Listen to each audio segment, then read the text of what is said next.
in the den of iniquity. Vicinity no pretty, calamity fi hit we any moment. What's a pity? Tomorrow never certain. What draws behind the curtain? The face of evil smirking with that shifty eyes averting. It's not a steady bubble that either pop or topple. Many will fall and stumble. Let the dozers gather rubble. From LA to Colorado, Guinea to Burkina Faso. Cannons could breach the towers and the troops will storm the castle. Hey, I say, run, come, make we get it. Because the peace that is bestowed upon the meek is overrated. So run, come, make we get it. Calling all your daughters and your sons, we come forget it. I say, run, come, make we get it. Because the peace that is bestowed upon the meek is overrated. Lord, run, come, make we get it. Calling all your daughters and your sons, we come forget it. With the rubble steady rising, and hearts are compromising. Convictions here are stifling, making evil appetizing. The fists are steady forming, and countenance is falling. Defenses are withdrawing, possibilities are falling. In these your circumstances, evil will make advances. Pick up your sword and lances, and be sure to take your stances. Victory is never promised, the battle is upon us. Gather the brave and honest, and the righteous in your corners. Yo, the brave and honest and the righteous in your corners, indeed. Welcome, ladies and gentlemen, to Getting Ish Done with Ike and Dr. Thunder. All right. Yeah, I just got a fresh cut and a fresh semi-shave or something of that nature. But today we're talking about confidence. Confidence from within, building a good reputation with yourself and whatnot. How's it going, Dr. Thunder? Oh, you're doing all right, man. Good to see you. You sound like you're. Oh, you Dr. Thunder dropped off. He'll be in the studio momentarily, driving, getting back in the house and all that kind of stuff. But basically, he's going to be talking about how to develop. There's a video, a clip which we'll be sharing from Lois House. Okay, if you don't know whom Lois House is, go ahead and check out his channel. He has a bunch of nice interviews with entrepreneurs and people whom inspire others. You know the drill, stuff like that. And today we're going to be talking about developing a good reputation with yourself. Hey, Unspecialist, Skyzorian, how is your reputation with yourself? Okay. And how does one develop that reputation? There's some basics that we know about, right? We know about doing the things that you said you would do, right? Keeping your promises, having good credit with yourself. Okay, when you owe yourself something, you actually pay. When you said, hey, tomorrow I'm going to wake up at X time, you actually do wake up at that time and you do show up at the place. Okay. And perhaps you might even go above and beyond for yourself in terms of establishing that reputation and building the confidence in that way. Now, I actually have not seen this video. Well, first of all, Dr. Thunder, can you try your mic again, or? Can you hear me now? Yeah, I can hear you. What happened? You guys, they. I don't know. I have fat. Them boys ran up on you in the streets of Ohio, or what? Right. I have fat fingers. And okay. So I pressed a lot of extra buttons. I don't know what happened. But man, how you doing? I'm not bad at all. I'm not bad at all. I will be traveling again. But I will, ladies and gentlemen, make sure that I keep on bringing that daily content that I've been on a daily content screed lately, and seems to be doing well in terms of, and it's kind of in line with the kind of stuff that I like to do. Talking above people's heads and crap like that. You know how it goes, Dr. Thunder. Yeah, right. Yeah, but, man. I've been digging the daily stuff, man. It's happening. Keep it up. Yeah, but I'll try when I get to Dusty Ghana. I'll make sure that somehow I'm able to do the recording. We're talking shop right now, ladies and gentlemen. We're talking shop, and you guys should be doing shop, meaning clicking that like button and sharing it. Okay, subscribing if you're not already. Like, subscribe, bell button, all that good stuff. But making sure that I'm able to do the StreamYard and get a decent quality of recording live, right, out there in the dusty internets of West Africa will be an interesting thing, but I'll be there again, as it often is the case. Seeing this topic, Dr. Thunder, about developing confidence, okay, and we're talking about this kind of developing something from the internal side, or I know you haven't watched the video. I haven't watched the video either. Do you have any kind of preconceived notions, any ideas about this notion of confidence, its importance to getting things done, anything at all by way of background bias that you might have on this topic before we get into it? Yeah, confidence is this is, when people start talking about confidence, sometimes I kind of tune out because it often kind of goes to it's kind of self-help, sort of pseudo psychological mumbo jumbo. The reason that you didn't make it is because you didn't believe in yourself, some of that kind of stuff. However, it is the case that if you don't have at least a base level of confidence, you're not going to try anything. Mm-hmm. And so I think it is important to have a sort of base level confidence. I think being overly confident is exactly that. It's overly.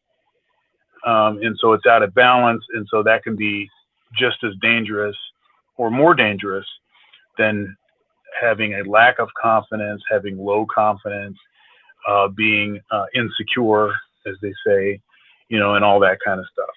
Intimidated, easily intimidated.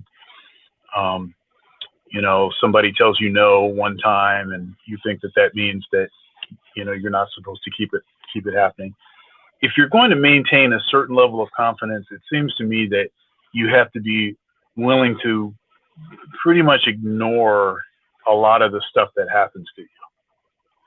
I like that you bring that aspect up there, Dr. Thunder, because this word confidence, and by the way, in the chat, if you guys can just drop a word, I know you're not too many people here yet, but some kind of, we're doing just a little word association game here. In terms of confidence, what comes to mind, right, for you? I don't know, is it leather jackets and greasy hair? I don't know what it is, but what is confidence for you? But Dr. Thunder, I'm glad you brought up this part about other people, because typically when people talk about confidence, we're talking about the social presentation, body language type confidence a lot of times, right? Especially, when people are growing up and developing, the youth and the rest of them. When it comes to talk about confidence, we talk about, talking confidently, being assertive, and all these other kinds of things, being poised, right? And all that is just a social game aspect. Well, you're talking about the internal, which this video is going to be about, internal compass, an internal center, which will ignore whatever externalities there are, right? And that one I find to be, well, let me not go ahead and take certain biases yet or whatever. I definitely think it's more important. Number one, I think that if you have that one first before you then develop the veneer of standing up straight with your back, stand up straight with your shoulders back and do all these other things. If you have the internal one first, where you've always just kind of known whom you are already at a big advantage. Would you say so? Yeah, I think the internal stuff is always more important than the external. With respect to that, hold it. Maybe that is making me guilty of a sort of dualism that I don't like.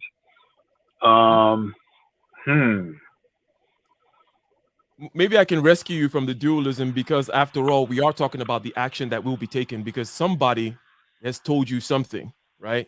That is supposed to stop you or make you do something or make you change a view or whatever, right?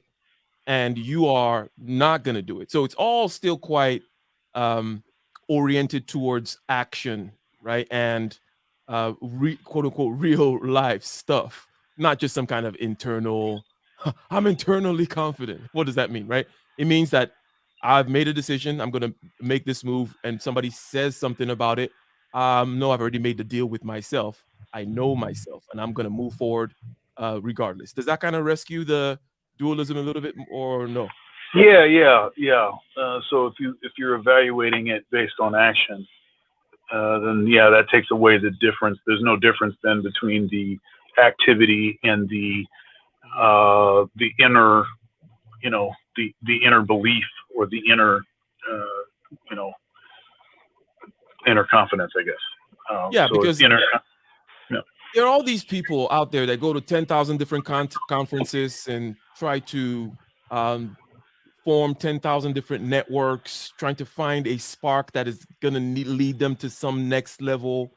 But in actual fact, they don't really believe in themselves very much. They may be very poised, great speakers externally and stuff.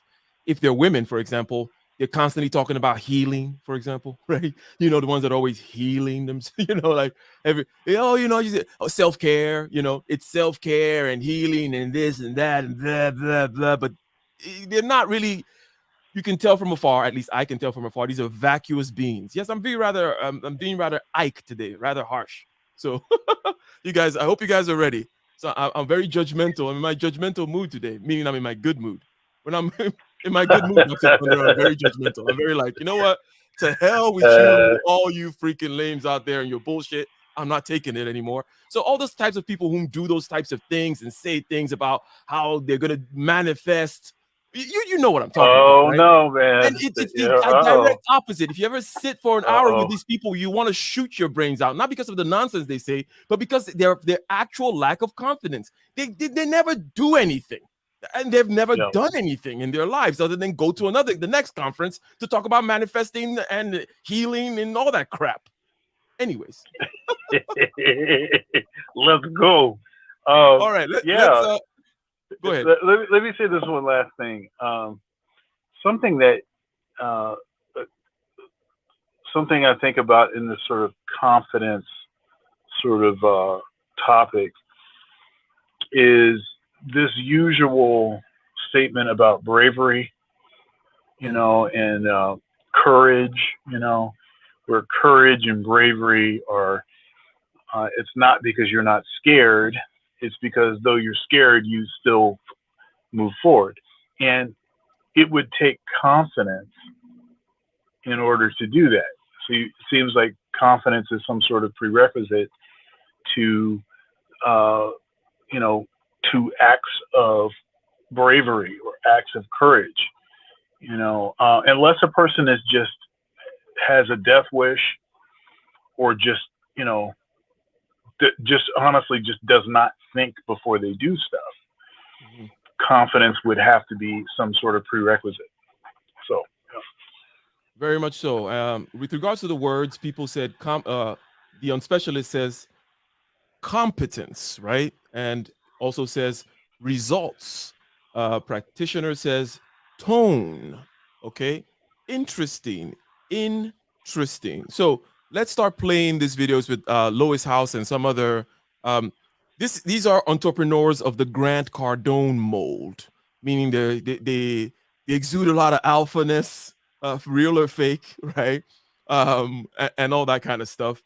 They talk rather assertively and all that kind of stuff. It's a little annoying sometimes, especially when it comes to. Let me state my own kind of biases when it comes to the internal stuff, or when it comes to this topic. Whenever there's an internal thing, my first bias is yes, that's the most important aspect. Okay, I think it is actually true, not just some kind of relative truth.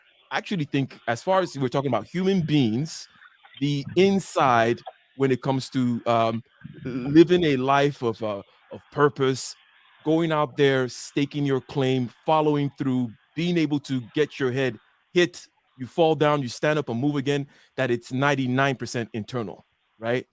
I think that's 100% true.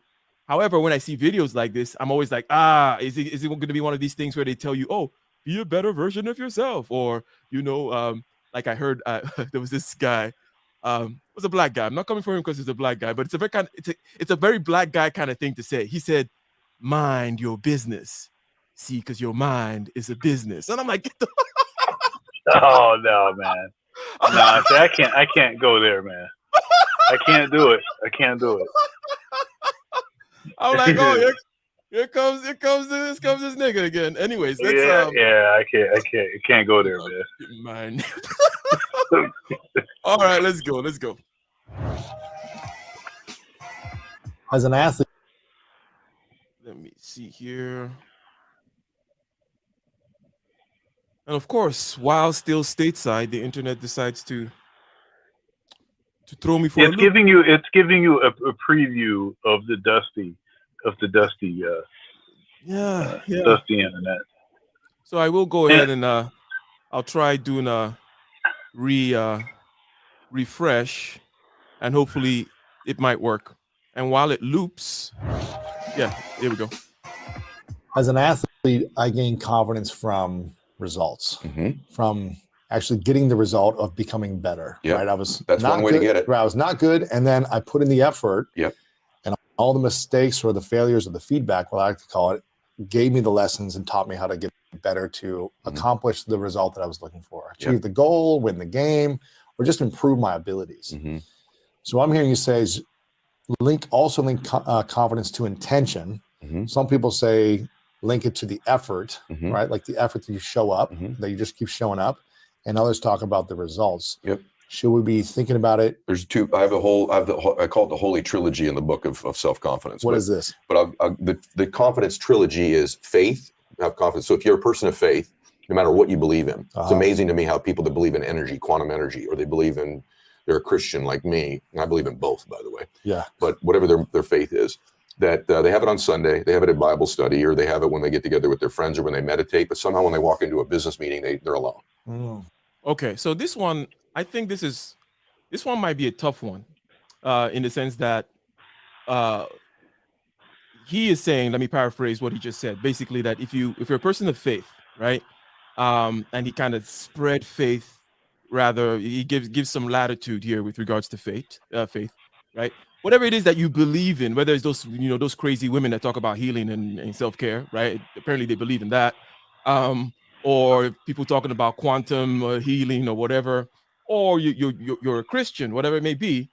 Somehow they drop that stuff on Monday in the boardroom, or when they're trying to close a sale, or when they're trying to do something. Somehow it all disappears, right? All of a sudden, none of that matters anymore. All of a sudden, all that God is by my side, no, it doesn't matter anymore, right?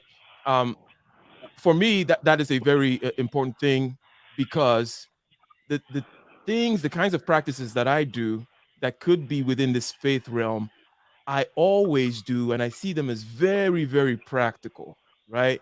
But I wonder, Dr. Thunder, what your thoughts about this are, your thoughts, that is, and how easy it might be for people to take their faith into the boardroom, into their career, into the realm of getting ish done. What are your thoughts? Yeah, this is a good one. Let me give you a side real quick, and then I'll proceed to answer the question or talk on the topic. So this is Lewis Howes, and Lewis has a brother named Christian Howes, and Christian Howes is a virtuoso violinist. He is maybe the world's greatest jazz violinist. He's incredible, totally incredible. I interviewed him on Conversations with Dr. Thunder. I've known him for several years. He's actually from Columbus, Ohio. And so then, of course, his brother is too. But his brother did the sports thing, and he did the music thing. So that's an interesting side. So folks, check that out if you dig that. Now, one thing that's interesting that I'd say is similar between Chris and Lewis is they're both incredibly driven people, incredibly driven. So, okay. So the faith thing, so a sort of practical faith, it seems, that we're talking about here, right? We're not talking pie in the sky. We're not talking blab it, grab it, proclaim it, claim it. We're not talking any of that jargon, goofy crap that has nothing to do with, the nature of reality or anything, okay? And I've said this before, the word pistis, that's the Greek word that we get faith, confidence, belief, believe in, all of those words that are translated in the New Testament That's the word. It's a form of the word pistis. Pistis is a legal term. All right. It literally means argue to the point of belief. All right. So it is you bring out your evidence. Let's see the pro. Let's see the cons, and let's hear the verdict. That's what we're talking about when we say faith. Actually, now this blind faith bastardization. Yeah, I said that. This blind faith bastardization of what actually is meant by faith, the actual words that are used, is totally not. It's not Christian. Okay, so if it's not practical, it's not, it's not usable. It's not something that you can use. And this is a bit of a play on words, but it's not spiritual without ritual, right? Ritual stuff that you can practice, habits, consistent habits, right? Things that you can do when the sun is shining, when the sun's not shining, when it's raining, when it's fair weather, right? The Whether whole people are there or people are not there. That's right. I gotta talk about that people thing, because for most people, other human beings are the most salient external factor, right? That's the thing that moves them the most, is other people. But go ahead. Yeah. So all of that. What was I going to say? The whole pointing at the rain and blaming the rain. It rains on the righteous and on the unrighteous, right? So blame it on the rain, or blame it on the alcohol, whichever. on the goose. Hey. So, but the point being that if it's not something practical and usable, then it's going to be very difficult for you to actually use it in a different context. It'll be great when everybody else is lifting their hands, lift your hands in the sanctuary. Everybody is feeling it together. That'll be great. But when you actually get into what is most important, which is not, being in a room of like-minded people that are doing the same thing, right? That's not where you're going to find yourself. You're going to find yourself in situations where nobody is on your side, where nobody is doing what you're doing, and can you still do it in that scenario? Can you still be in that spirit of walking forward, right? And that's quite right. interesting. You see, Dr. Thunder, recently I did something which I typically don't do this, and that is, and you saw this, I posted a picture of one of the buildings I'm building in Ghana, right? Okay. Yeah. Now, it's rather interesting that, well, I've always known this about people, that they don't like my hubris. Now, I'm not an abrasive person to be around, but the kind of hubris I'm talking about is of a different sort.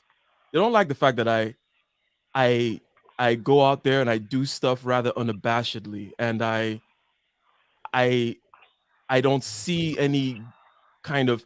Here's what I'm saying. There are people who say fly under the radar all the time, right? They're like, oh no, you gotta fly under the radar, right?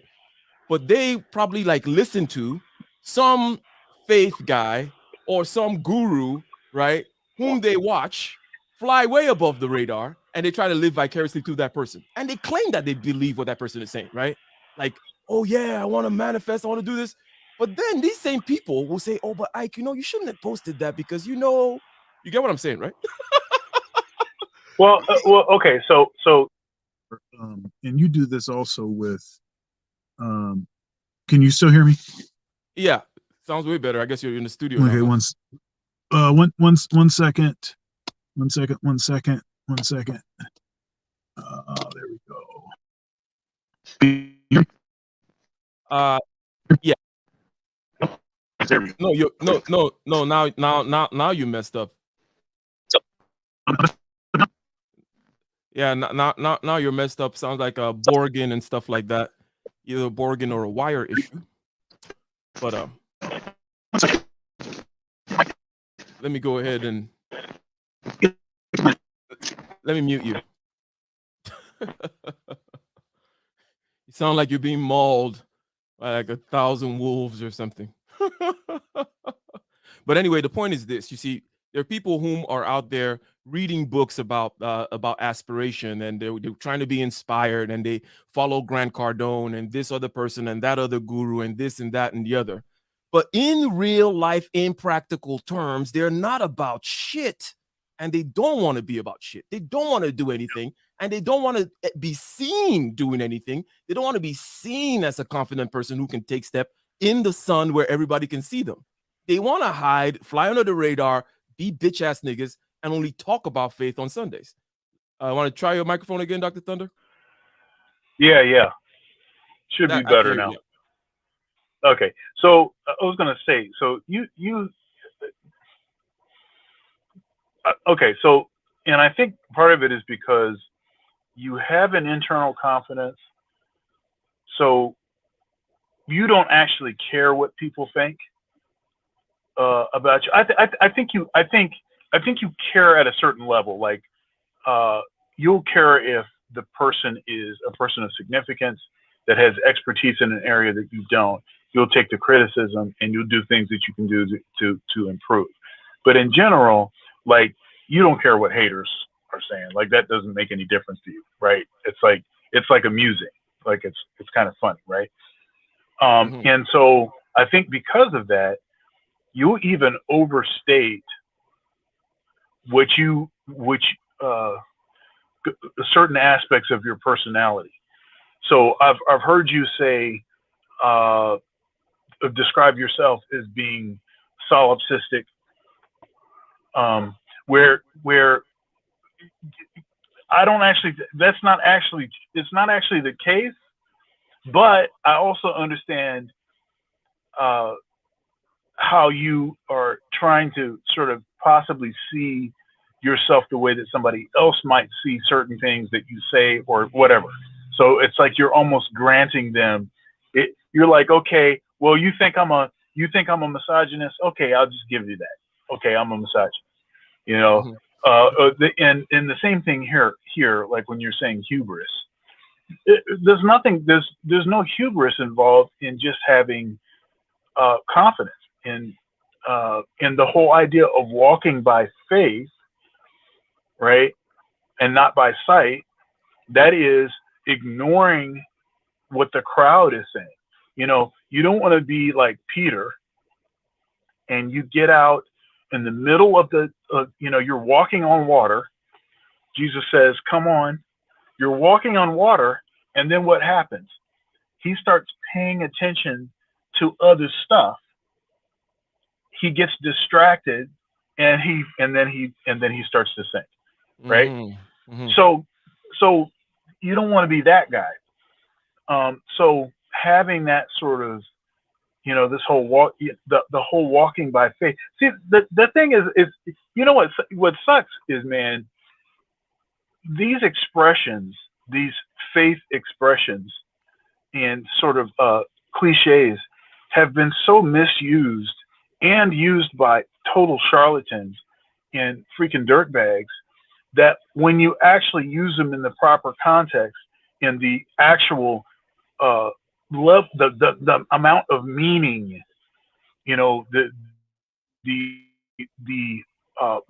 bursting forth at the seams, all of this stuff that can be actually pulled out of that, if you like actually are into it for the right reason. It's unfortunate that those expressions have been used in the wrong way so much that it's such a turn. They become a turnoff. It becomes like a turnoff. So even, and I'll admit this, at the beginning of this interview with this guy, and he's saying, well, I'm a Christian like this. As soon as he does that, I'm kind of like, okay, now what kind of crap is this guy going to say now? Because what those guys, and it's like, come on, man. See, this is why details freaking matter, and this freaking you know, as CGA says, praying to Sky Daddy. And see, here's the thing. Here's the thing about the Sky Daddy thing. Okay, the reason that people adopt these opinions about people that call themselves Christians is because none of what it is that they're saying, there's no evidence of it, right? There's no freaking, you know, they're not doing anything that means anything. Every time they're given an opportunity to do the right thing, they do the wrong thing, you know, clearly wrong things, you know, and it's like, come on, what the crap are you even, what is the purpose of you, you know, praying to Sky Daddy when you ain't going to do nothing? You're not going to do nothing. So I don't know. I just, yeah. That's it's very frustrating. It's very frustrating. The spirit of fear, which they love to sing about not having, right, is very, very much prevalent in all their actual doings outside of the song.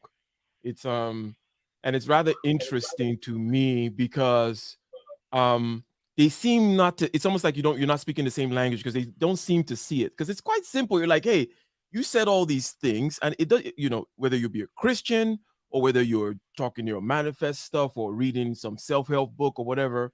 But in the real world, there is a tendency again for everybody that's want to kind of belittle themselves in this false humility, you know, fear and incompetence, perhaps disguising itself as humility, right? And it's a strange thing. But anyways, let us continue. Ladies and gentlemen, go ahead and click that like button, share the stream. Okay, the super chat button is working. Go ahead and drop your thoughts with a nice little super chat, $2, $5, $20, whatever it may be.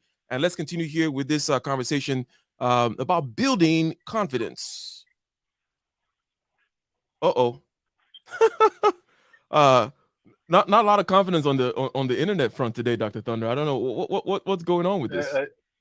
I think it's because you have Kaizo in the chat. Yeah, he's out there simping hard, man. Yeah. Hey, Kaizo, I think practicing her. I think she's married. At least I see a big ring on her hand. As an athlete. God. Kaizo's he's a good sport.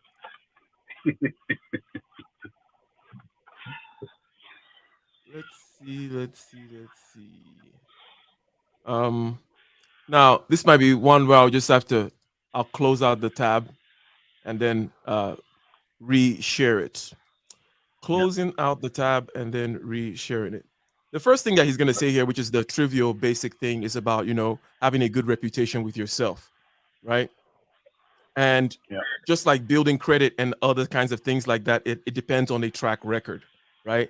So therefore, there has to be something that you actually do. Shout out to Bob. Thank you very much. I believe that is Bob for the first super chat of the day, holding it down. $2, the Nigerian internet. LOL. Shout out to you. Hope that QuickBooks that you're learning is going well. But let's go ahead and reshare.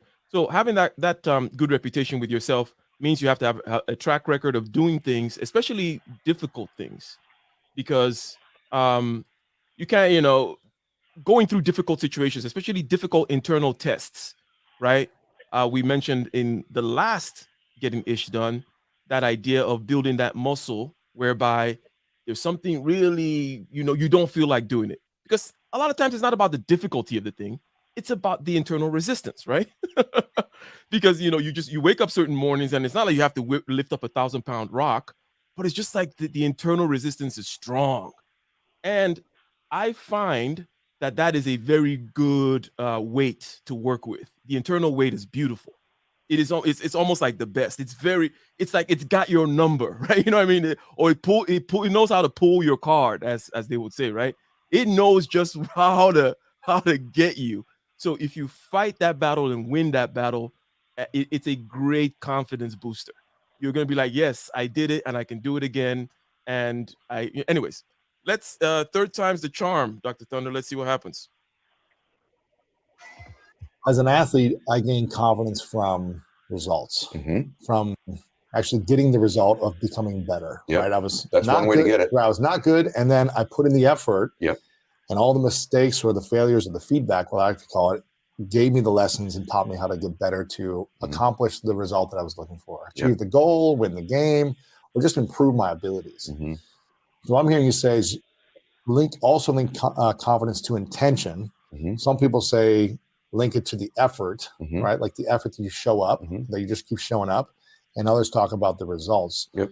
Should we be thinking about it? There's two. I call it the Holy Trilogy in the book of self-confidence. What is this? But the confidence trilogy is faith, have confidence. So if you're a person of faith, no matter what you believe in, it's amazing to me how people that believe in energy, quantum energy, or they're a Christian like me, and I believe in both, by the way. Yeah. But whatever their faith is, that they have it on Sunday, they have it at Bible study, or they have it when they get together with their friends or when they meditate, but somehow when they walk into a business meeting, they're alone. So why are you alone then, but you're not alone these other times? So I'm never alone. So that's number one. Number two is my intention. And third is my associations change my confidence. But here's the biggie. If you don't have self-confidence, here's what you have. You have a really bad reputation with yourself. Yes. You have built a habit of not keeping the promises you make to yourself. We've all heard this before, but there's a level. I have a chapter in the book called One More Standard. Here's how I built what I would call almost superhuman confidence in spite of my insecurity. Think about that. Superhuman confidence in spite of my insecurity. And that's exactly what you just said. It's an effort play. If you don't have self-confidence, you've never kept the promises you make to yourself. Check that box. If you have self-confidence, you've started to keep the promises you make to yourself. If you want to have superhuman self-confidence, you keep the promises you make to yourself and one more. So if I'm going to get up and I'm going to work out, I'm going to do 10 reps in the gym, I do one more. Wow. If I'm going to do 45 minutes on the treadmill, I do one more. If I want to make 10 contacts in a day, I do that and one more. If I'm going to tell my daughter I love her every day, I'm going to do that and one more. Wow. And so that higher standard, because in life, we don't get our goals, we get our standards long term. And so if your standard is one more, what starts to happen is you go, I'm willing to do things other people aren't willing to do.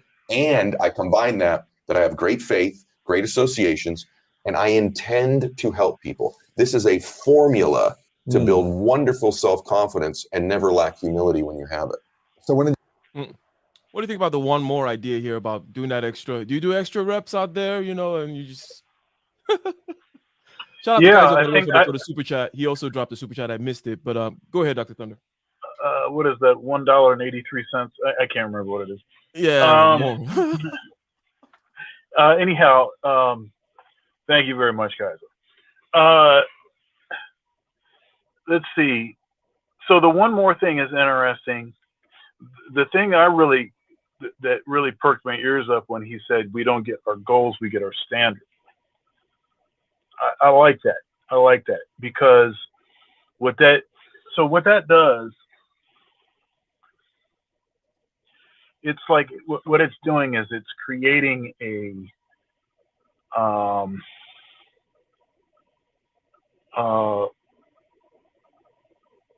let's see here. It's creating okay. So it's how can I do that? It has.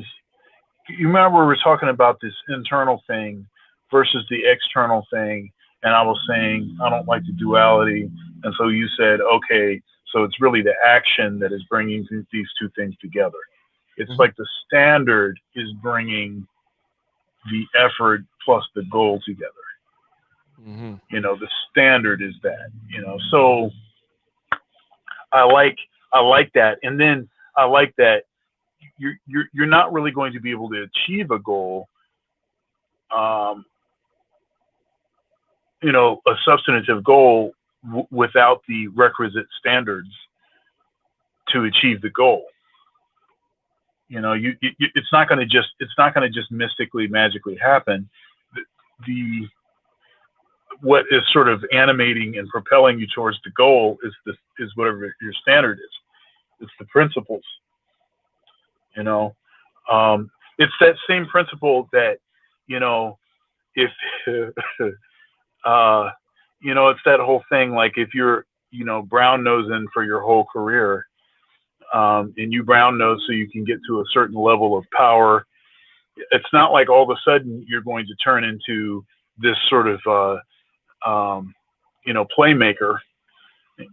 Once you get to the, once you actually get to the stated, whatever your stated objective was. Okay, well, I want to become, I want to be the top at this, so let me do all my brown nosing until I get there. And then when you get there, and then now it's like, of course you're going to do the same stuff that you've always done. You're not going to just all of a sudden be different. You're going to still be brown nosing. You just be brown nosing different people. Speaking about another connection that I wanted to make real quick with regards to, so you have the word about, let's say it's confidence, let's say it's faith, let's say it's don't have the spirit of fear, go out there, do it, even if you die, those, that kind of stuff. Those words, and the practices that go along with them, and you can pick your religion, right? Those things are there. Now, perhaps, to use a word that you like to use, okay? Perhaps what muddies the water is that kumbaya, let's wave our hand together in psychology, FE stuff. Because people take it, they then it replaces the actual thing. You know what I mean? People think that, oh, what this is about is us singing the song and feeling the rhythm, and right? And that just muddies the water completely. And that thing also, by the way, and this is a bias of mine, I think that kumbaya spirit is a very unconscious, inactive, dull, and stupid, dare I say, spirit. Okay? And I stand confidently in saying that. And it exists in different places. It's not just, doesn't have to be in the church, but wherever it dominates, it kills the actual word, the practice, the real stuff. It always kills it. Okay, now I'm done with my FE trampling for the day. We'll continue. Did you learn this one more mindset? Was this from your dad early on, or was this It's from my dad? So we talked about this, Yeah. a little bit earlier, but my dad had these couple theories he would always say to me. And so one was when he got sober, he gave it one more try. He was going to stay sober one day at a time. And then my dad, there's no dreaming in my house. There's no like my jet, I've been blessed. I got like multiple airplanes, right, in my life. My jet was in almost walking distance of my dad's house. He's never been on any of them. Wow? And I would say to my dad, I would say, hey, let's go play golf in Maui. Let's go. There's these great golf courses in the ocean. And my dad would say, well, why would I go all the way to Maui to play golf with my favorite person, my son, when we can play here in Chino? It's not about there. I want to be with my son. So my family had none of that stuff. But my dad knew I was a dreamer. And my dad would always say, I was one decision away from changing my life the whole time. One choice. And he'd say, Eddie, you're not as far away from these dreams as you think you are. And I'd say, really, Dad? And he goes, no, you're actually a lot closer than you think. But because you think it's so far away, you behave in accordance with that belief system, and it always keeps it that far away from you. So how do we bring our dreams closer to us? The first thing is, that's a great question. The first thing is you need to believe and know that you're one decision, one relationship, one meeting, one book, one thought, one something away from a completely different life. And when you know that, then you begin to look for them. And so in the second chapter of the book, I have a thing in the book called the matrix. And your matrix is your reticular activating system in your brain. It's the filter for your entire life. Okay. And this filter reveals to you the world that's in front of you. Again, an example of it is, I like what Musk is doing. So I just bought a Tesla. I drove it here today. I got a Tesla too. You do? Model X, or what do you got? I got a Plaid. Okay, wow. I got a Plaid. It's a good one. Nice. And so I bought this Plaid, and all of a sudden, man, everywhere I go, there's Teslas. See them everywhere. Oh, They're yeah. everywhere. I'm like, whoa, I see them everywhere. Another one, 3 lanes over, other side of the road. Freaking Tesla. This is crazy. They were always there. Can I say something? Because they Go ahead. Yeah, so it's interesting because I have that same phenomena. I think a lot of people have that, where as soon as you buy a vehicle, everybody has that vehicle. My last vehicle was not one that I really wanted, but it filled the role for a time. I was driving, back and forth 12 hours in the car each week, lots of driving on the highway for, as I was completing my doctorate. And so I got a car that was big enough, but small enough to still be fuel efficient. And that winded up being a Kia Soul, right? So I had the Kia Soul. It was about what I wanted to spend, and it had the right number of miles. And I put 120,000 miles on that vehicle before I totaled it in an accident in October. But as soon as I got that vehicle, it was like everybody had that vehicle. Now, there are a lot of people with that vehicle. That is the case, but I didn't really notice it prior, right? And I'm driving a Ford Explorer now, and then the same thing, that I'm driving a Ford Explorer now. It's like everybody's got a Ford Explorer. It's like, what the heck? Where did all these Ford Explorers come from? So that's an interesting phenomenon. It's like we require a focal point in order to see the stuff that we need to see on our journey, as it were. As we're heading towards our goal, the goal is required for you to see the stuff necessary to get you to that goal. Without the goal, you're aimless and you don't notice anything in particular. With the goal, all of a sudden now you start seeing everything that you need to see, And again, that's the value of that standards comment that he made. That standards thing, when you're pursuing excellence, when you won't allow yourself to dip below a certain code, a certain ethic, a certain, discipline, you just see things differently. You're just going to see things differently. That is true. And I think that the fact that, the ubiquity of this, I see the car that I drive example, helps to drive home the point of what you just made, right? And in other words, I'm just complimenting his example there. That's a very good example. However, one of the things I don't like about I don't like stopping at examples like this, because it's very it's very detached. It's like, oh, there's this thing in my brain which causes me to see X when I have X on the brain. But it's like, well, now how do I make sure I have the right things in my brain to make sure I see the right stuff? What are the right habits that I need to have, right? Because just to notice it, right, is akin to studying physiology of muscles so you can learn how to bounce a ball. It's like, no, it's useless.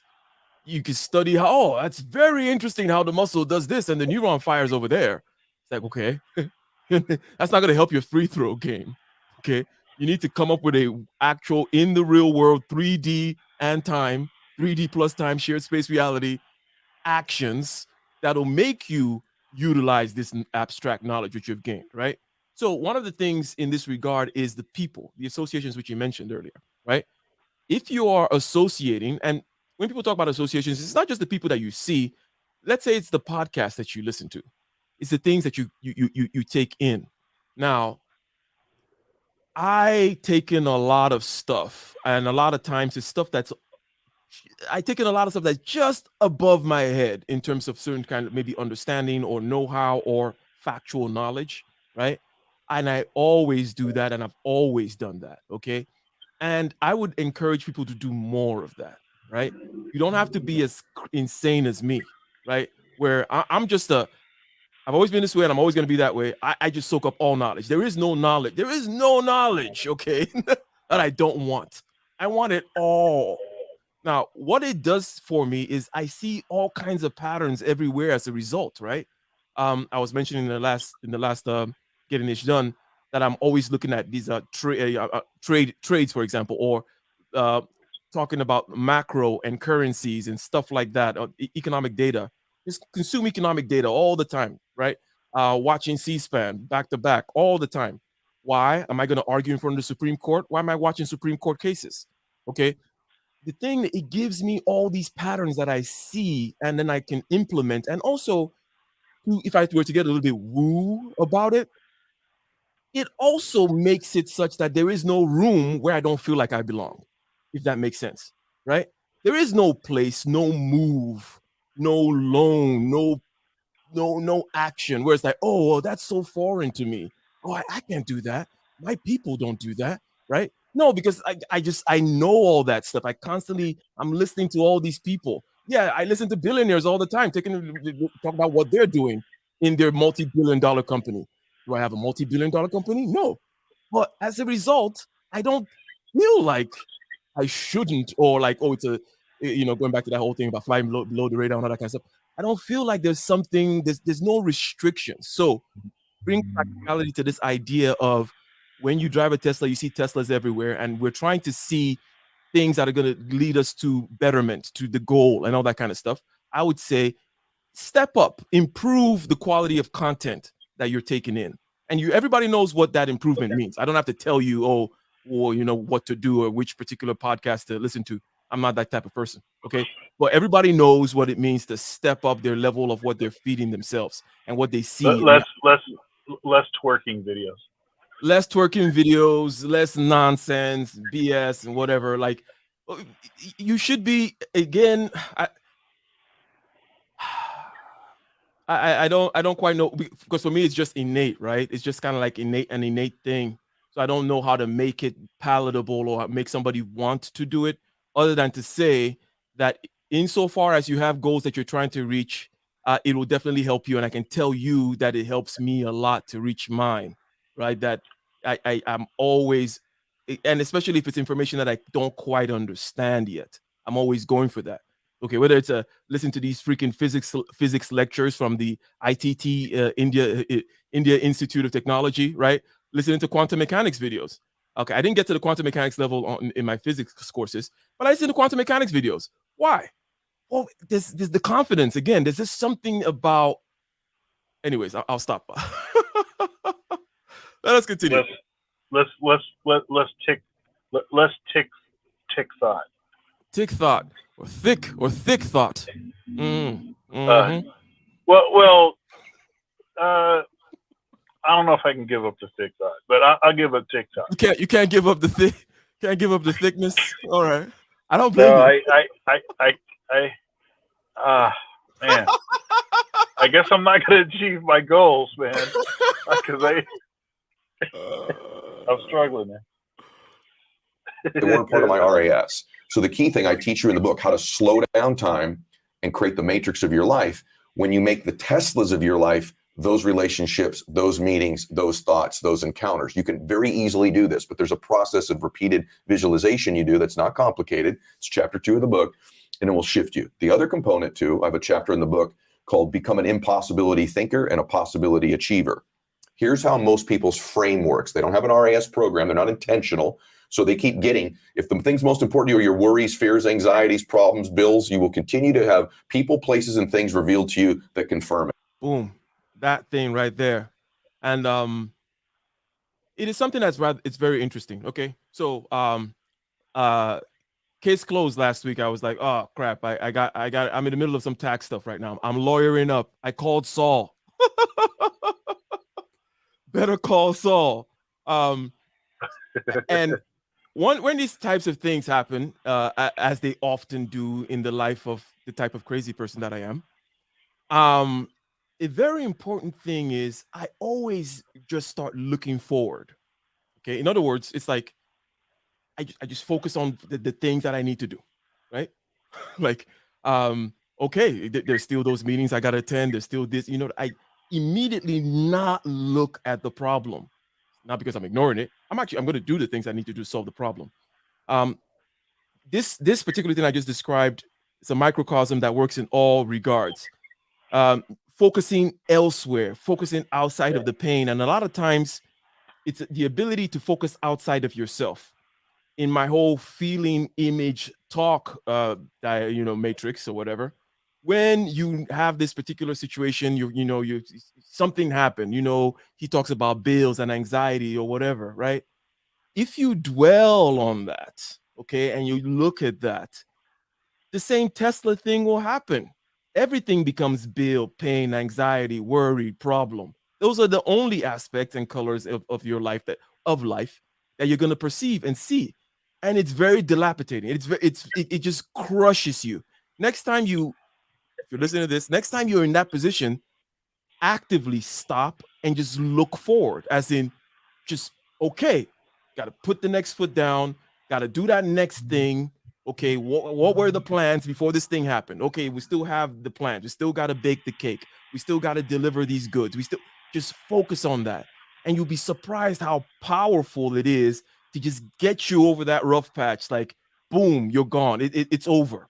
Okay. And the speed with which you get over a rough patch and the amount of damage or the lessening the amount of damage and that lack of confidence and that desire to retreat and to cower down and to start flying under the radar and all that crap is what makes all the difference. As Winston Churchill says, victory or success is walking from failure to failure without loss of enthusiasm. That's how he put it. I don't know. What are your thoughts about that? Just basically what he said. Well, I like that. I think an approach, or one thing that I think is good is to have, a lot of irons in the fire. Because if you have a lot of irons in the fire, when one thing is not going the way you want it to go, you can always have something that is still, that you're still intensely working towards, that could actually still be producing results. So I talk to my students about this thing called the discipline graph. And I should do a video on this with a graph and everything, because I think the visual aspect of it is quite helpful. But the discipline graph is, so on one axis you have skill, and on the other axis you have time.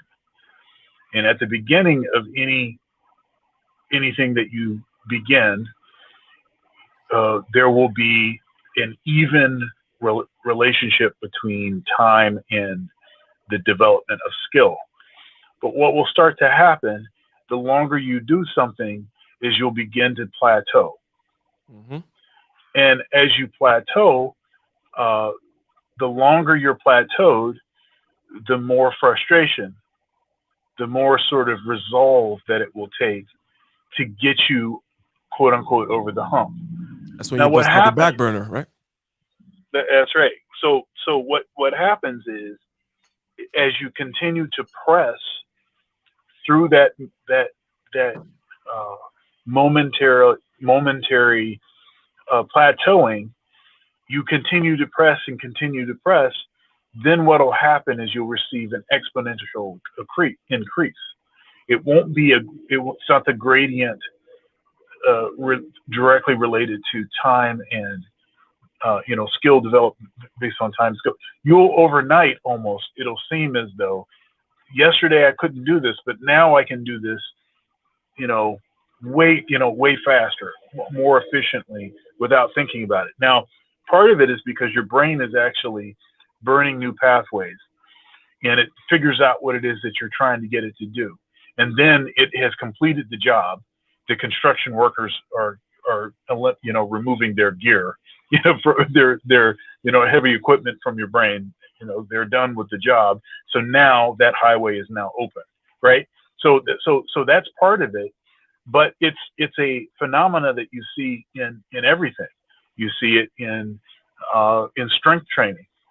I have a 420 bench press, and by the way, that's not something that you can maintain. You can't. You're not going to just statically be. I'm not statically 420 strong. I couldn't do 420 right now, for instance. Right? It's something. If you peak into that, you peak up to getting that, and then you have to come back down. The body cannot handle staying at that sort of level. And it's a lot of peaks and valleys. So you're climbing in peaks and valleys.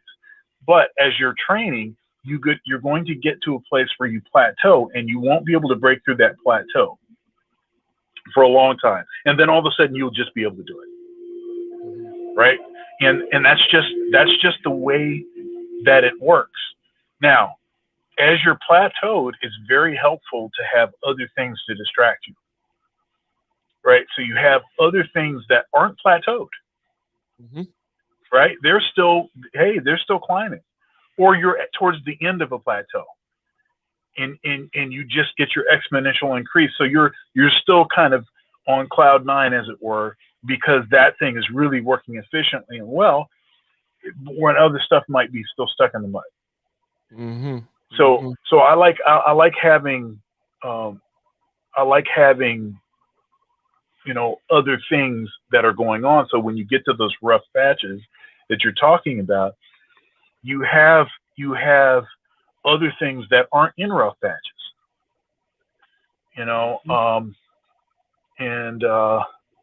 So no matter, I'm, for instance, right now I'm in between church gigs, right? And so I'm looking for something, but I have all kinds of stuff going on. I just played a gig earlier. That's why we went on an hour later than usual today. I had a gig today. I've got another one tomorrow. I've got all kinds of stuff going on. There's stuff going on at school. I'm going to Florida in January. There's all kinds of stuff that is going on all the time. And so because one thing is not maybe operating on optimum efficiency, that it doesn't mean that other things have to also be drugged down to that. So it's a good way to sort of distract yourself into keeping it moving. 100%. Again, emphasis is, if Winston Churchill is saying it, Dr. Thunder is saying it, everybody is saying it, it means that success that you're looking at, that successful person that you see or imagine, they experience a lot of failures and rough patches. It's mostly what they're going through, as a matter of fact. That's kind of mostly the game, is because they're always trying to, that is what it means to be climbing the next step, right? They're not just coasting on some comfortable, frictionless surface, right? They're pressing, right? And as they press and climb and ascend, there's a lot of resistance, a lot of bloody noses and stuff like that. So you got to be, I don't know, is there an innate desire or like for the punishment that you either have to have or cultivate in yourself? For me, and I call it the spirit of the blues, right? I do like a little bit of punishment. That's like, and if you notice, I tend to laugh at when when I'm talking about some bad stuff, right? It's like, oh God, oh my God, that one really walloped me, right? I think Elon Musk. Some people talk about, like being an entrepreneur, the motivation that comes from that yawning chasm of failure underneath you is very beautiful. It's like Elon Musk talks about, like, when death is like drooling on your neck, death is right there trying to eat you alive, trying to destroy your company and everything. You're gonna lose everything tomorrow. That stuff. So what are your thoughts on that in terms of is it your experience that some people need to perhaps develop that, or is it even the healthy thing to try to develop if you don't have it? Or I don't know what exactly I'm getting at, but perhaps what are your thoughts on that? Being okay with the punishment, with death chasing you? Yeah, if it's not difficult, if there's not a challenge, then then it's not worth the struggle. So it's like, I think the reward you get, your appreciation of the accomplishment will be related to the amount of struggle that you went through to achieve that level of accomplishment. So if you didn't have to work for it, if it was just easy, if there was no turmoil, no, what is it? Night of the soul or midnight of the soul or whatever it is, dark night of the soul. If you don't go through that stuff, then getting to the point where you have actually achieved something, it doesn't really mean, it doesn't mean much. You know, going to sort of, you know, to become a Navy SEAL and actually achieving all that's necessary to get that. When you achieve that, that's a big deal, right? Because, you know, because that's very, very difficult, right? It's not like sit on the couch, take this pill, keep eating Krispy Kremes, and the weight just falls off, kind of a thing. It's more like, yeah, everything that you get, you earned it, 100%. And there's a lot of meaning in that. And for the dualists out there, dualists tend not to like meaning from such a, in their mind, seemingly simple formula, like, oh, so I did hard stuff, picked up hard material, and now there's meaning. What kind of silly materialism is that? I want the meaning of the blah blah blah blah blah. I want to whatever, right? Which is silly. It's a very, you see, that diminishment of material is one of the dumbest things actually ever. It is very, very stupid. Because I have no idea from whence they put themselves to judge this artificial distinction that they've made about what is and what isn't important in this one universe that we are in, right? Everything is here, right? Both the material and whatever else that they claim is here, right? And then there's somehow have assigned more importance to some other thing. And if it's material, you know, you just did hard stuff and now you're saying it's meaningful. I want meaning to come from, who knows what the hell they want meaning to come from. But it's important that you mentioned the Krispy Kreme thing, because when you wake up, let's say that morning, and the morning that we were talking about, where you don't feel like doing this stuff, right? And there's always the choice to not do it and go eat the Krispy Kreme, right? The thing about going and eating the Krispy Kreme is it robs you of that meaning for the day, because we know how that day is going to run, the Krispy Kreme day, right? We know how that Krispy Kreme day runs and how it ends. It ends with ennui, a vacuous emptiness, just nothing. You just ate nothing. But if you grind through, okay, and actually experience the dark night of the soul, as you said, right? When you go through that, there's something beautiful about it, okay? And perhaps now there is an aspect of this, at the risk of getting overly philosophical, right? There's an aesthetic aspect of it, in the sense that I said that it's beautiful, right, to go through that grind of go through that darkness and all that kind of stuff. And not everybody has the same aesthetic sensibilities, okay, but we all do. And I think we can all recognize that going through the path where you didn't eat the Krispy Kreme, you didn't take the path of least resistance, you actually grinded through, that is something beautiful about that. Again, with that blue spirit thing that I talk about. And for me, I really, really like that stuff, because I'm very, very kind of aesthetically focused, right? I do enjoy a lot that dark night of the soul. I don't want to be robbed of it, you know, by Krispy Kreme or by running away from it. It completely just dulls the day, turns it into gray. And by the day, I mean your whole life now, right? But anyways, let us continue here. Right. And if you operate out of your memory and your history, if this is your pattern, your framework, you will continue to find those things. You need to learn to operate out of your imagination and your dreams. This is a different framework for life. Imagination is different than dreaming. Imagination causes you to create dreams and thoughts that never happen. When you imagine something, you create a space. Once you have a thought, this is powerful. When you have a thought, you create a space that did not exist in the world before you had that thought. And that space now exists. And the way your brain works and your life works and the universe works is it tries to furnish that space, whether it's a negative or a positive thought. It starts to hear things it wouldn't hear. That's why, like, when you're in a crowded room and they say, Lewis, you can hear Lewis auditorily over all the noise. Why? It's in your RAS. It's why you see the Tesla. Okay. So the key thing is being able to operate out of this imagination. Why is imagination so important? When you were a child, 3, 4, 5 years old, you were probably happier than you are right now. Why? 2 reasons. A, you were closer to God. You had just been with God more recently. And 2, you operated out of your imagination. You didn't operate out of a history and a memory because you didn't have one. And slowly over time, by the time you were 10, 11, 12 years old, loving people installed their limiting thoughts and beliefs, their software into you.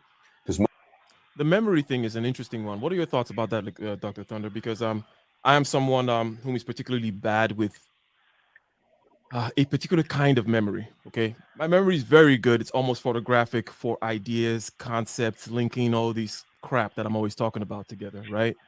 But with names, and even things that happen to me, because for example, I just talked about, let's say if a bad thing is happening, that I immediately just kind of just keep looking forward.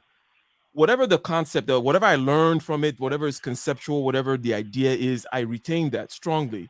But I may forget what actually happened, right? And next year you might be like, remember that time when X? I'm like, oh, that did happen. And what I find is you have some people whom ate a bad snail once in 1982, and till now they can't, you see, whatever. You know what I'm talking about, right? They have this kind of strong tie with this one time I saw this man with a blue shirt. Now blue shirts are, they do exist. Okay, these people, a lot of them. It's not like they're rare. This kind of talk happens a lot where people have a memory of something. They hold on to it. It's in their precious corner in their soul. Now, as someone who naturally doesn't do that, I can't claim any particular credit, right? But I do know the advantage of not having those memories, because it just means I'm living always in this blue ocean of conception, imagination. It's always new. Like, what do you mean? What happened, right? But what are your thoughts about that aspect of, and what are you more of a memory kind of guy, or no? Would you say? Oh, I'm not. I'm all about what's ahead. And I think it might have been last week that I was saying that. I think it was last week I was saying I think I probably should do a better job of sort of acknowledging or celebrating like accomplishments, because I've done so much stuff, and I've written a lot of music, I've put recordings out, and played with world-class people all the time. I've done a lot of really significant things, but I don't spend any time thinking about it even. I'll talk about it and I remember details about certain things, but other than the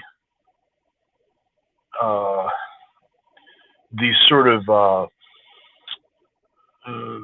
the development of muscle density, as it were, that those activities brought me, the deeper level of knowledge or wisdom or whatever, it might as well have been somebody else,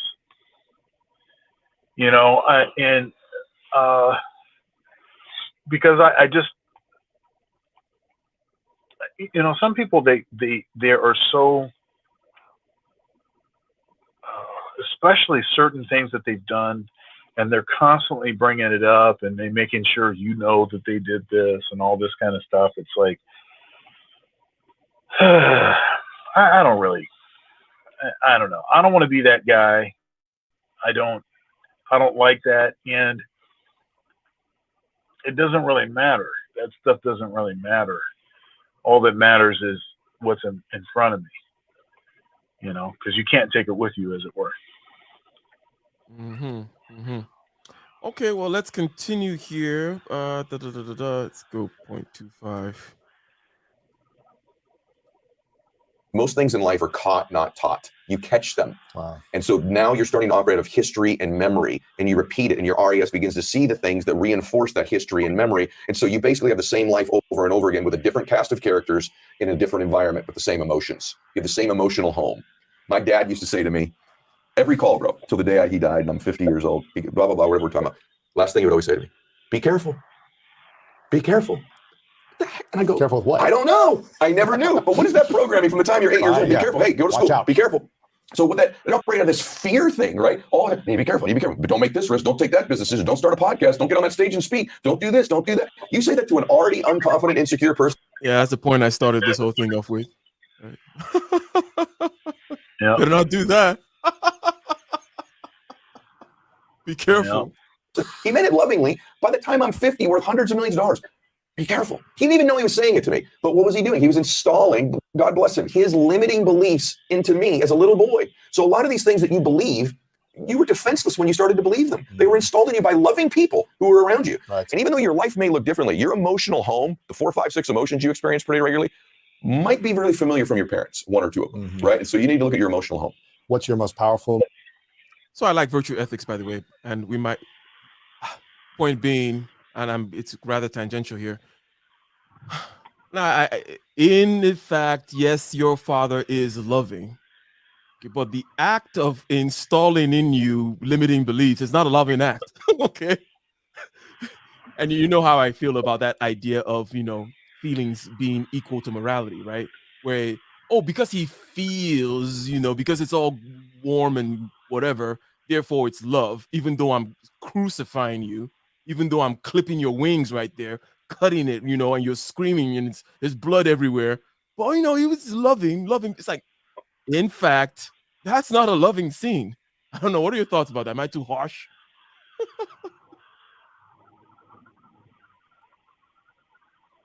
You there, Dr. Thunder? I think he says, okay. Say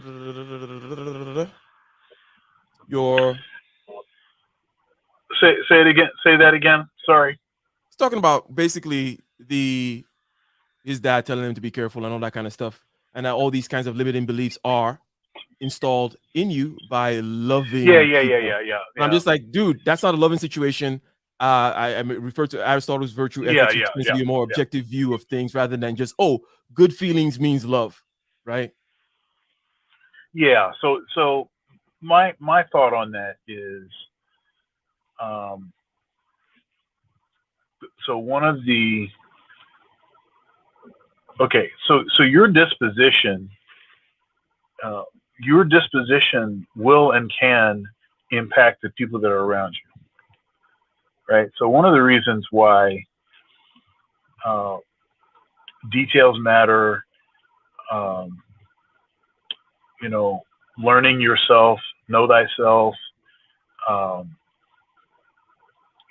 orienting yourself in a way that acknowledges the nature of true reality, operating on a faith level that is consistent with the actual meaning of the words used to describe that enterprise, as it were.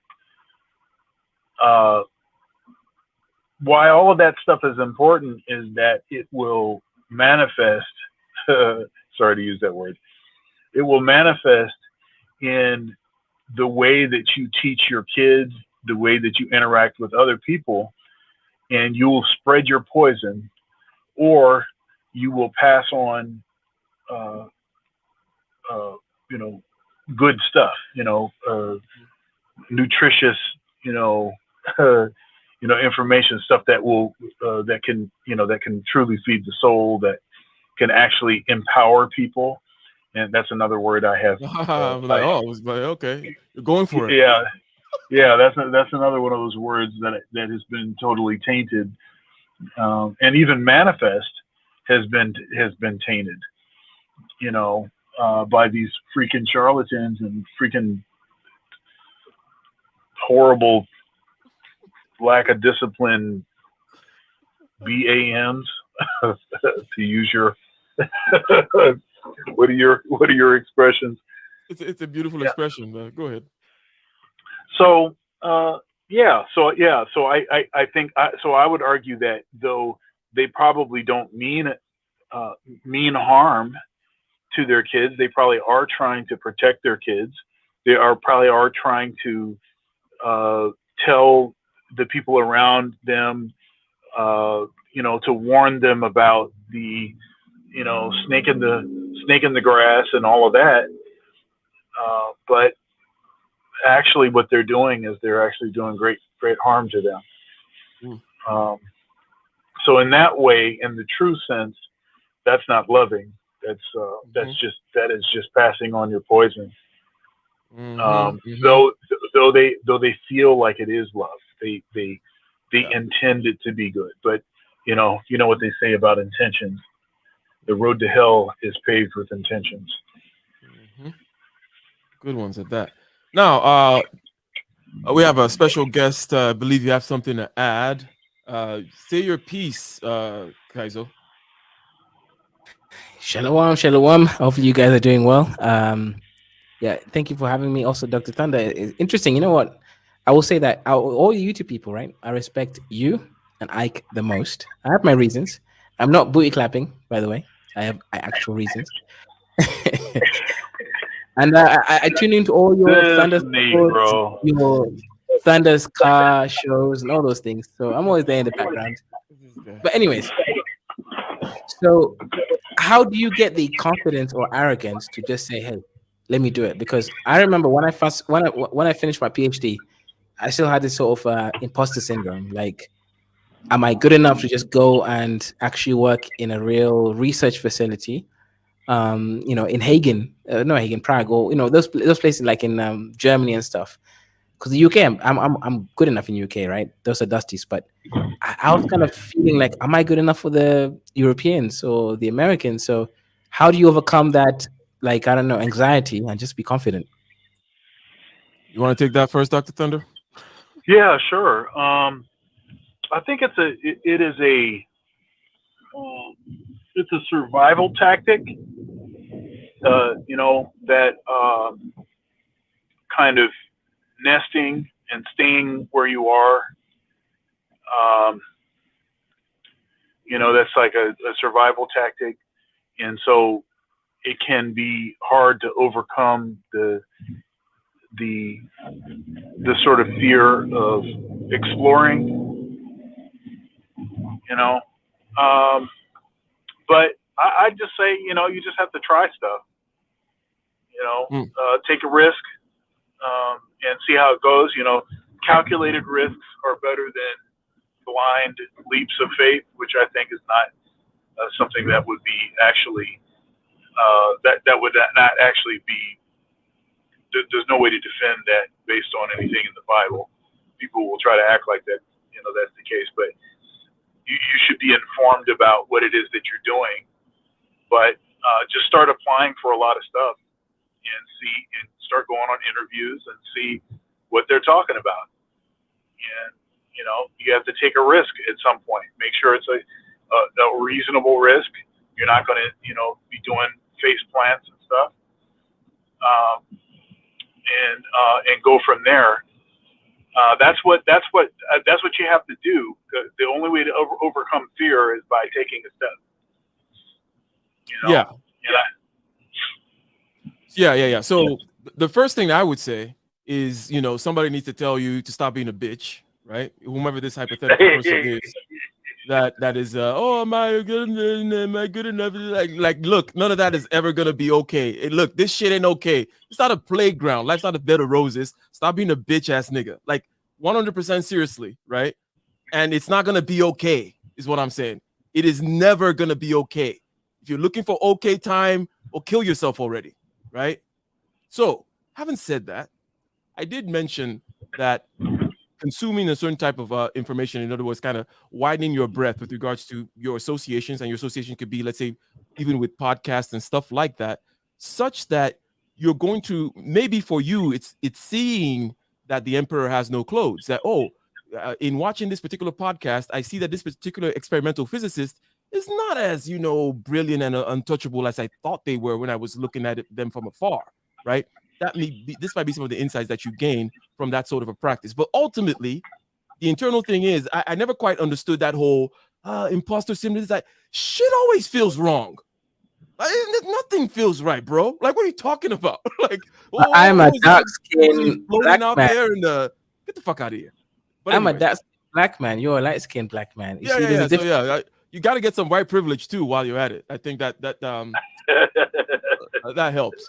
But no, really, and obviously, I say these kinds of things because they're for a particular sort of person. In other words, the kind of person whom also, let's say, listens to Dan Pena, right? Meaning my type of person, right?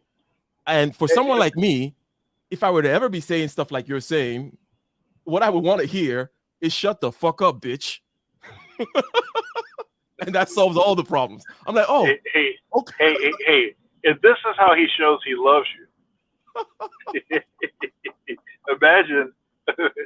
Yeah, I have another one more question. So, when I was young, right, when I was 6 years old, I had a dream, a prophetic dream that I was gonna go to a place with snow and a nice house, basically in Europe or America. When my mom asked me, right, I was too low level, right, because I told her the dream and she believed me, and I said London because that's the shirt that I was wearing. What if I said America? Because London, the reason I escaped London is because that place is. Do you know how much I was getting paid, Dr. Thunder, as a PhD resident scientist? You don't want to know. Ike knows I was living in a SH, XXT hole, right? It's not good. So my question is right now, I want to go to America. That I have to be in America. I have to be a multinational American corporation, and obviously the confidence stuff. I've listened to what you've said and what Ike said, and I'm gonna take it on board. And I guess what I'm trying to say now is from obviously slightly wiser people, because I respect you, Dr. You're high IQ, Dr. Thunder. You're also part of my field, the whole professorship stuff. Ike is also part of my field, the whole money stuff. So I think both of you really have combined, what's required to actually help someone, a young man like me. So I will start applying in the next couple years. I will apply to go to America once I sorted out my issues in Africa. And how now do I deal with the fact that I can't find a viable mate? Viable? What happened to your viable Muslim? She's in Africa, but obviously that's a whole, that. You're gonna abandon her over there after? No, of course not. But after ruining her. Oh, okay. This guy is coming for me. Okay, he's exposing me. But yeah, so okay, assuming obviously I hope that she comes with me because I do actually, I would actually use a L word on her. I think I L her. So in good consequences, I would actually bring her over. So how do I maintain that? Basically, how if the U.S. government is just being stupid against me, how do I survive in America when it comes to relationships? Really, I don't have practical advice in that regard. What I do have is more the ability to see people, right? Now, not to toot my own horn, but I have just as a result of living my life as long as I've lived, I think I have a great radar for people. For the most part, I keep people at arm's length, right? And I know how to decipher them very quickly. The people whom are able to sip through the cracks for me to even give them any attention, they have to meet certain criteria. How do I decipher that? Basically, here's my rule. I completely eradicate all what you know to be FE, right?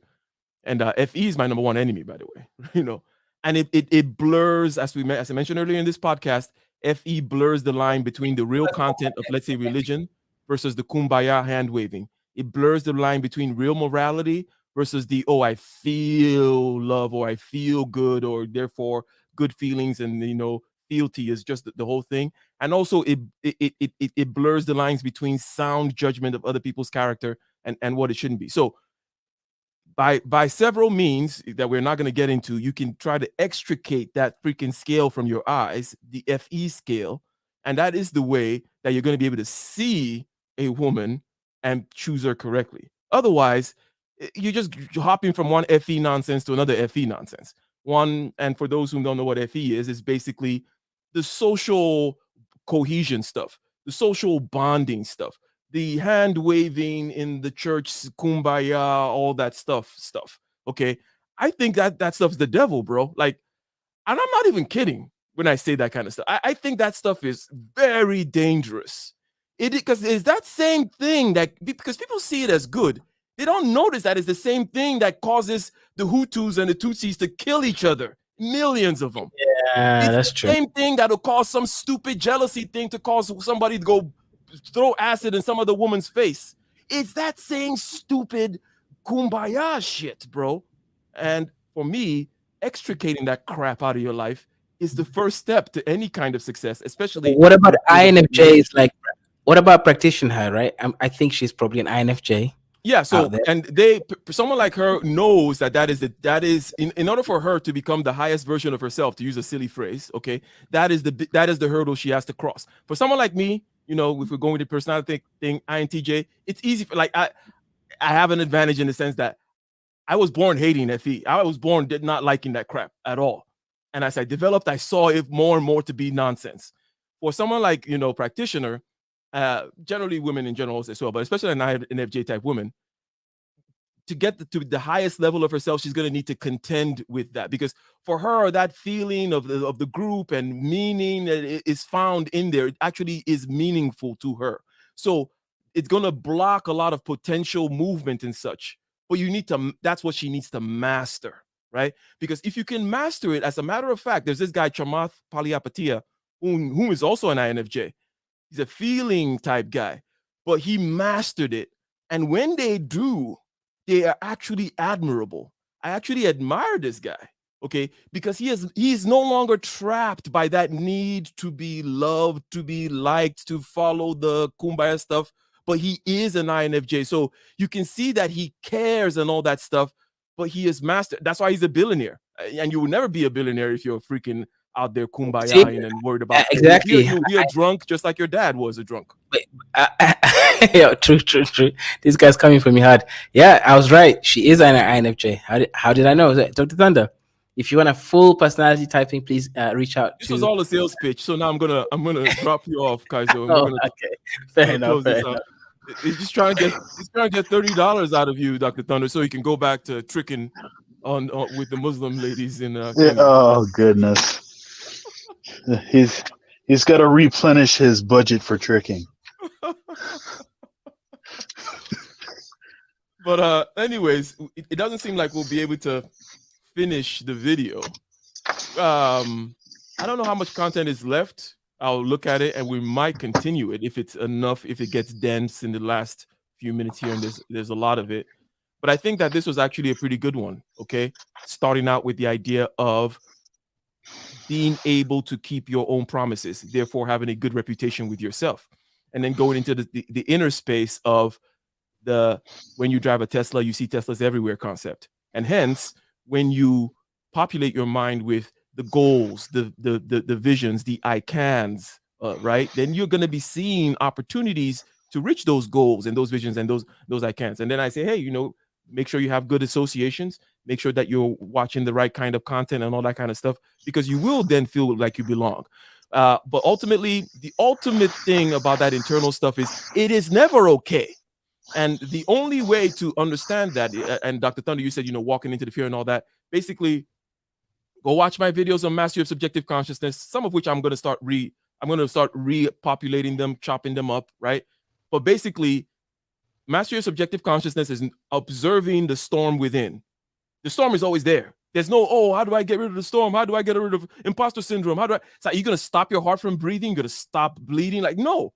These are the physical processes of life. They're not going to stop. What you have to do is become used to them, become one with them, see them happening, not be taken by surprise by them. You see the anger coming. You notice that your ear is getting hot. You notice that you're starting to flash and that you're feeling the hairs are raising.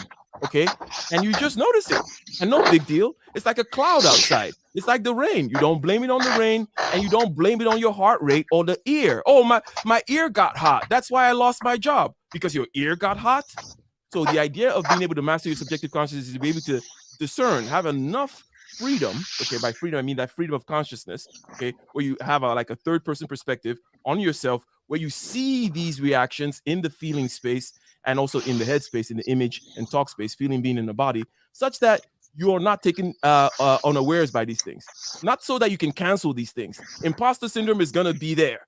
Your point is to just look at it and keep walking, and don't be a bitch ass nigga. But anyways, what are your last thoughts?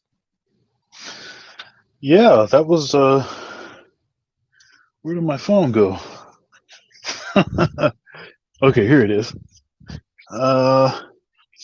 Okay, there we go. Yeah, I mean,